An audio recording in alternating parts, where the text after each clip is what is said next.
Greetings, class of 2013. I'm Josh Shipp, author of The Teen's Guide to World Domination, and this is the graduation speech you need to hear.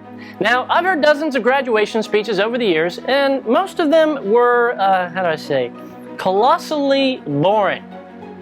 Dearly beloved, we are gathered here today, 87 years ago, to hold these truths to be self. Or, even worse, they were filled with stupid, unhelpful cliches. You are the future. This is the beginning of the future, right now, in the present. Here's the thing, you're sitting there, dressed up in your nice clothes, looking all handsome, man or lovely, wearing that silly cardboard hat. This is a big milestone, so congratulations. But I guarantee you that no one in your class is sitting there right now thinking, you know, when I grow up, do you know what I want to be? Do you? A failure. I want all my relationships to fail. I want to be in massive debt. I want to ruin all of my relationships so I can die miserable and alone. Except for my 7 cats. Now, obviously no one is sitting there thinking that except for that guy who takes YOLO literally. Yo guys, let's go crazy, man. YOLO. I'm not going to brush my teeth. My tooth. I'm only using mouthwash, YOLO. I'll Febreze my face, hashtag YOLO. When a teacher asks for a volunteer, I'll stand up and scream, I volunteer as tribute. YOLO, YOLO. Look, the term YOLO was originally created to communicate, make something awesome of your life because you only live once, right? That makes sense. We only live once and we want our lives to count. Well, some people have taken that and twisted it to mean, hey, do something stupid, selfish, and dangerous, because YOLO. Dude, listen to me. Put down the tablespoon of cinnamon and get down from the roof. You're not a pterodactyl. You can't fly. So you really do only have one life to live, and if you don't want to waste your life, then here is the single most important question you could ask yourself in any given situation. What is the wise thing to do? Honestly, you have 2 options here. You can live with wisdom, or you can live with regret. Lindsay Lohan. So you must hunt down wisdom. So some of you are sitting there thinking, all right, that sounds good and all, but where do you find said wisdom, other than within the follicles of Abraham Lincoln's beard, the 6th member of the Duck Dynasty? You find wisdom by following the advice of caring adults. Now, to some of you that may sound crazy, maybe you're a bit like me. You don't like anyone telling you what to do.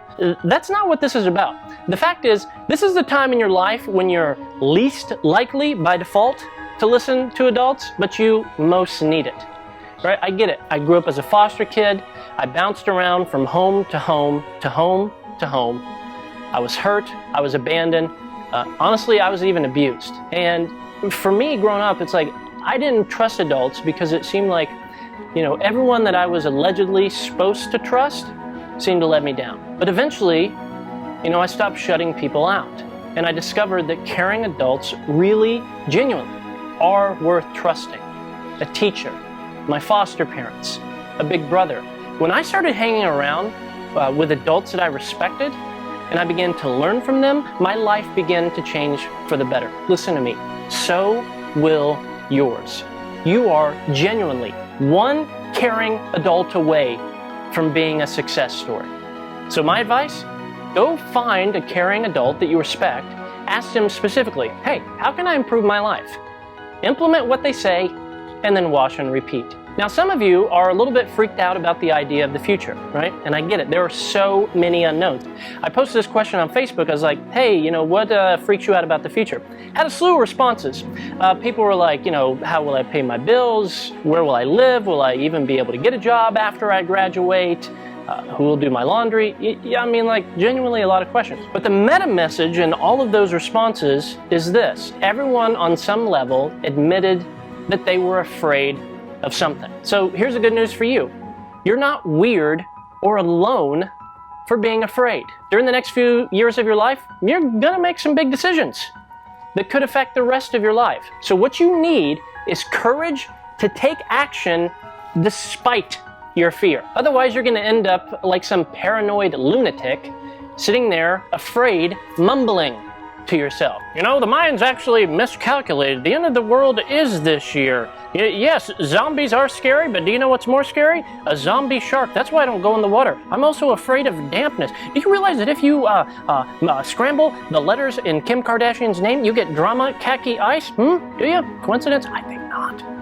Look, let's be honest, I get that the unknowns are scary, but you don't have to give in to that level of cynicism, fear, or overall bizarreness. So here's my advice for you. It's simple. Do you remember Indiana Jones? Please tell me you remember Indiana Jones. They don't remember Indiana Jones. Your mother and I are very disappointed. But okay, what about Dora the Explorer? Yep. Great, okay, let's work with that. So imagine that Dora fell into a cave and she wakes up and she's surrounded by total darkness. I'm talking pitch black. Would she be afraid? Of course she would, right? She has no idea where she is or what she's gonna do or how to get out. Maybe this is how you feel right now as you're about to graduate. You have no idea what's ahead and life genuinely feels about as scary as a pitch black cave. Now, here's the respectable thing about Dora. She would not be paralyzed by her fear. I mean, what are you going to do? Live the rest of your life in a cave? That would be terrible. So she would find the courage to take action despite her fear. Here's what I suppose she would do, and here's what I'm suggesting you should do.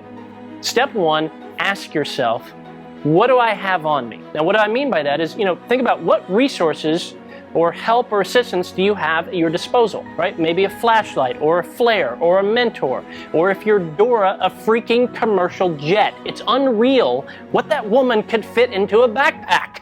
Consider, what resources do you have and how can it help? Step two, take a small step. This is key. Take a small step, right? Not a big one. You take a huge step, there's a cliff there, you fall, you die, game over. But a little one. And small step by small step, you slowly keep moving forward until you find yourself on your way and into the light. This, my Dora-loving friend, is how you make it through life.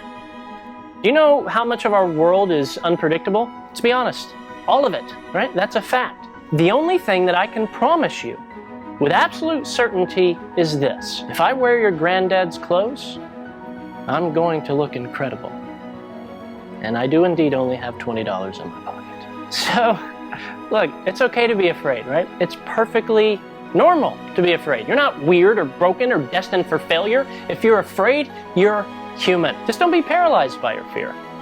Difficult and impossible are not synonyms.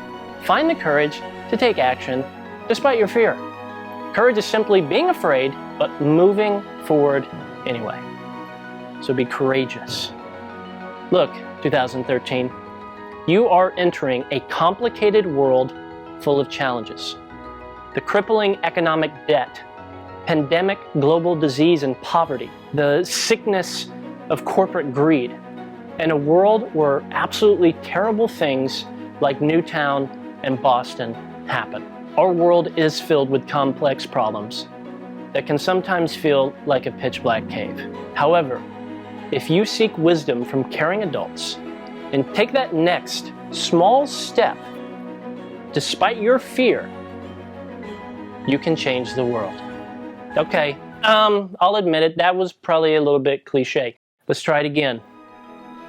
You're probably not going to change the world. How's that for inspirational? I mean, that's on Dora and her backpack. But here is a genuine truth. You can change somebody's world. Right? I mean, you can't do something about everything, but you can genuinely do something about something. You can make a positive impact on that sliver of the world that you touch. And if enough of you do that, well, that could genuinely, I mean genuinely change everything for the better. Class of 2013, we're all counting on you. No pressure.